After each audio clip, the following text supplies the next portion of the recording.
Good, man. Yeah. I'll start out with a little cover question. As good as y'all been playing defensively over this whole season, there's been several big plays over the middle. Has there been anything that you can pinpoint on? Have they all been different, or have the busts been kind of similar, I guess, in nature every time? Well, when you give up big plays, there's usually obviously some kind of mistake, whether it's a missed tackle, a misfit, a missed coverage, whatever. So, all those elements big plays have elements of mistake. And we made our fair share of that today. But, those are the things that are frustrating because for a lot of those plays, we played really well. But the inconsistency is the part that, that drives you bananas. But at the same time, guys that found a way to win when we made too many mistakes, and our guys did that, and they fought hard. They showed a lot of guts and a lot of toughness, and I'm proud of that. And we're going to we've identified the mistakes. We identify them as soon as they happen, and we're going to go back. And our guys are prideful, and they're prideful and humble at the same time. And I think that's a great combination. And so we'll get that fixed. Talk about what you saw in the 2-point conversion play, not only Kendall's tackle, obviously, but Woody and everybody else on that side. Yeah, I saw a disciplined football play. It looked like it was going to be a double pass, and the coverage guys stayed in coverage, and the guy that was supposed to come get his man came and got his man and tackled him. And usually when that happens, good things happen. But you know what? To Dolby's credit, he's been involved in several big plays. And a guy that moved positions and has done a good job, working at the cheetah spot and continuing to develop and get better. And he's going to continue to do that because again, he's another guy that's prideful and humble at the same time. How tough was that in Leon Jaron, the personal foul? Brent talked a little bit about taunting and saying discipline and stuff. As a defense, how tough is that when you third and goal? Yeah, I mean that's we can't do that. Our policy on that is when something good happens, you go find your teammates and celebrate with your teammates, and nothing bad is going to happen with that because usually it's a combination of a lot of people. It's not one person. There's a combination when you go into stuff in a run like that.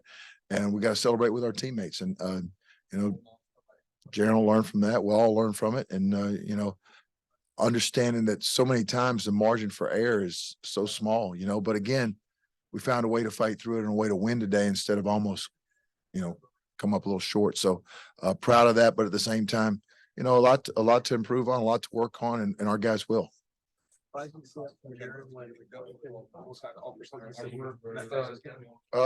Yeah, well, I mean, yeah, it was. So there seemed to be a big difference in how the defense played in the first quarter versus the second quarter and then onwards. What do you kind of chalk that up to? Was UCF doing anything different? It was inconsistency. There's inconsistency. That's what happened.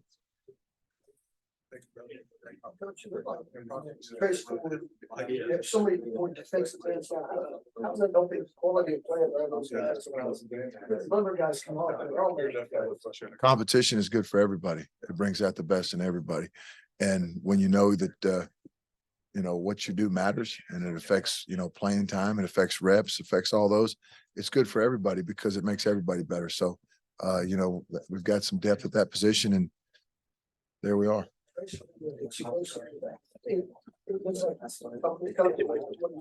Yeah, he is. He's made some big plays for us, and we'll continue to have to do that for us as we, march down the stretch here. Brent talked about UCF and Kansas coming up, being maybe two of the most set teams that y'all face offensively. How do you feel like y'all handled that specific element today? What lessons can you take from that here? Well, you learn from every experience, but I thought that, with a lot of the deceptives today, because I think they lead the country in trick plays. At 9.9% of their plays are trick plays, and Kansas is second in the country with 6-point-something% of their plays are, what is labeled by whoever does that as trick plays.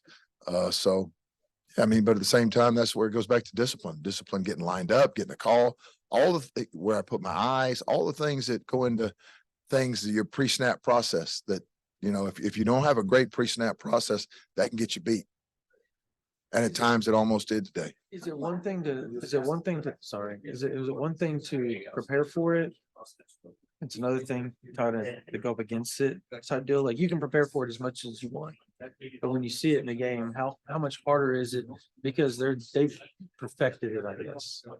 Yeah, obviously you don't get the picture, the game picture from the scout team. Our scout team does a good job, but it's not as fast, it's not as precise. But at the same time, that's how you get better. So usually sometimes the reads are cleaner, but and the situational football IQ that we try to develop and push with our guys as far as understanding, certain situations where things like that may be more likely to happen.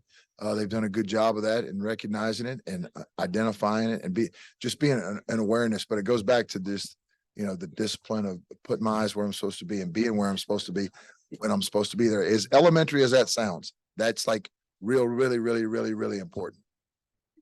For a team like Texas that has two quarterbacks and you don't know who they're going to bring out on Saturday, what goes into the process of a week like that? Well, you prepare for everything and all of them.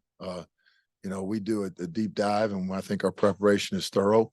And at the same time, we can't control that. We've just got to prepare for both of them, and use our time as efficient as we can use it and make the best of it. And whoever shows up for them shows up. You've started out 7-0 or 6-0, obviously, leading with this. From your perspective, without naming names and everything, how much easier has the recruiting trail been for you guys compared to last year? Oh, it's certainly, yeah, you certainly have an in now because you don't have to explain, here's what's going to happen. You can say, here's what happened, just like we said was going to happen. And, so that there's probably more, more belief by recruits. But it's certainly, winning helps a lot in a lot of things. Yeah. Not just recruiting. Yeah. Good. All right. Y'all have a good afternoon. Appreciate it.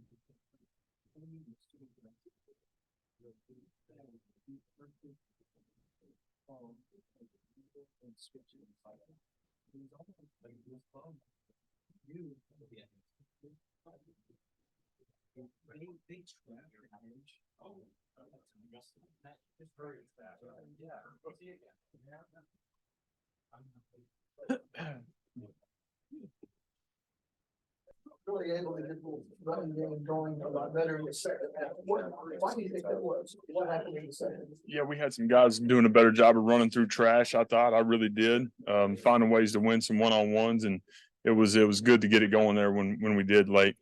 No, I asked BB this question, and I'll ask you the same thing. With Gavin Sawchuk, he looked like he got better as he was getting more and more carries, just more comfortable with the situation. Is that he pointed back to the Florida State game saying, well, he didn't need to get in a groove then. He just came out running with his hair on fire. But you've watched him enough. Is he the type of back that needs to get going? Like, you need to feed him more to get him in a groove? Yeah, I think he's a guy that can start fast and not start the way we started. I did not expect that start to happen the way that it did. So Do you equate that to jitters? I hope not. This is a guy that's played for us, and he is young, but he's a guy that will continue to get better. What you think about the protection, especially there early when you're having problems moving the ball on the ground? Yeah. Then late there, I know y'all shut some things around.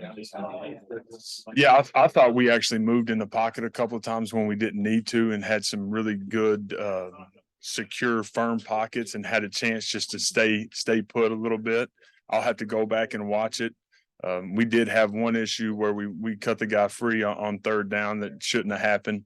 But we take 3 sacks today, not been our game, not been who we've been. So we'll look at the tape and get it cleaned up. Or when it was 23-17, Brent said you guys were a similar situation last game, Texas, all boys offense, and 2 touchdown drives. How did you sense that with boys still and really kept things under control, kept composure? We did. You don't want it to come to that. And that's the reality of it. Our guys at the end of the half and then at the end of the game in the fourth quarter, we turned it on and we played ball and we made the plays that we needed to make. And we executed and we won the football game. You don't want it to come to that. And that's the reality of it. At some point, you're leaving it to chance and you got to play cleaner the first, 3 quarters. It feels like the explosiveness in the run game.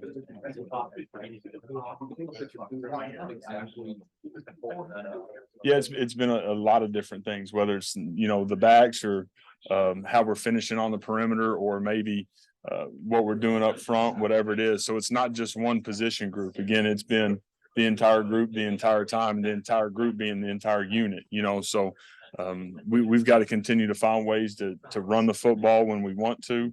And we've got to continue to find ways to create some explosives. We need that in a bad way. You guys want to have a primary running back? You ideally want to have one guy that's. You'd love to have one guy that you knew that you were going to feed and go play ball with. Sure.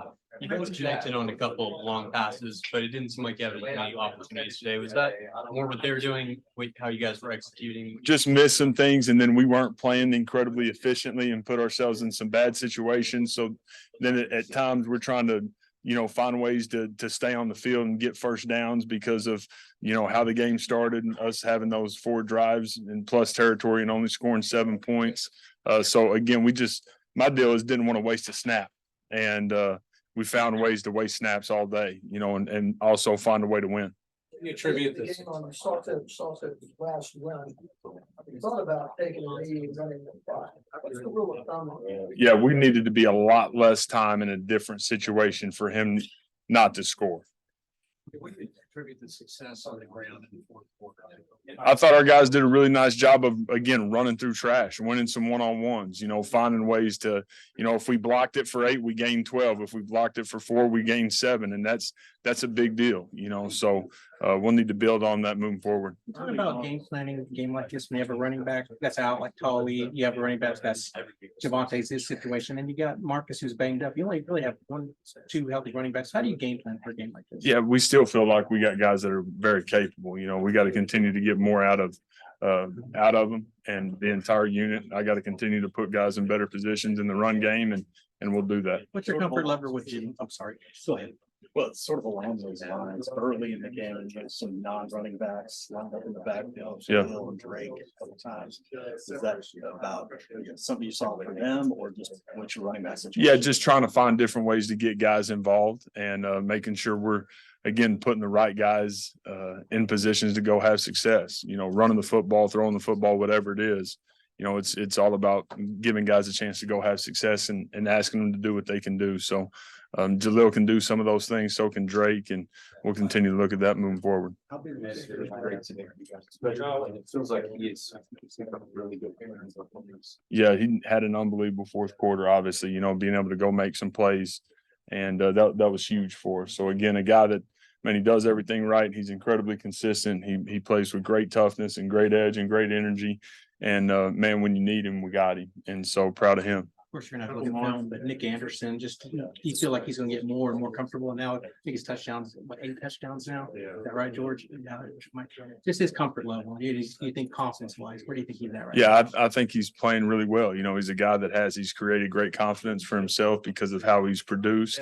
But to me, it's all about how he works, how he goes about it every single day. He's about the right things. He's another guy that's got great toughness. He's operating with great edge right now. So looking for big things moving forward from him. You guys shuffle some guys up front, especially right guard. You feel like saving on the table. Yeah, I'll have to go back and watch it, and we'll continue to move guys around the way we need to while settling on our best 5 and making sure we're putting those guys in positions of success as well. Jackson came in on that short yardage situation, and then after the timeout, you brought Dylan back out. Was that just to create some confusion? What kind of changed after the timeout? No, felt like we wanted to get to something else after we had shown the formation. They called timeout, so felt good about getting to what we were getting to there instead of being in that. Appreciate it. Thanks, Jeff.